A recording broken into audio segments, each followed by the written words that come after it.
Alright guys, we have a package in the mail. Wonder what it is.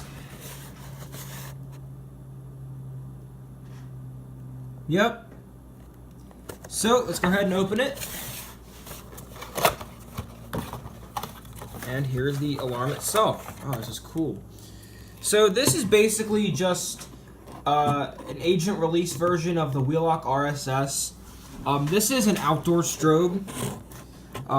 As you can see, it has 4 screw holes where you put the screws.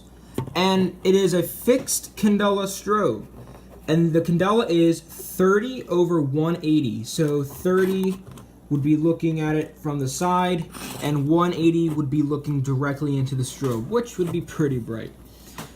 So this would be used if this would activate. This would not activate if a pull station or smoke detector was activated.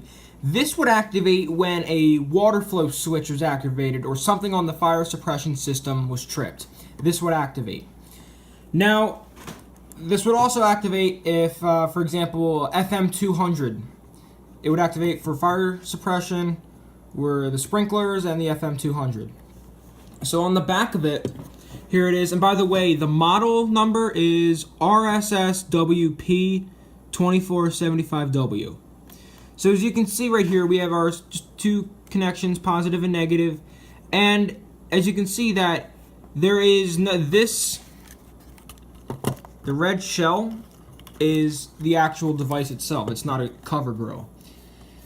So yeah, pretty similar to the regular indoor RSS. But yeah, I'll be making a video of this soon. If you have any questions or comments, let me know. As you can see, it says Fenwell instead of Wheelock. It's rebranded though. So yeah, thank you guys for watching. Talk to you soon.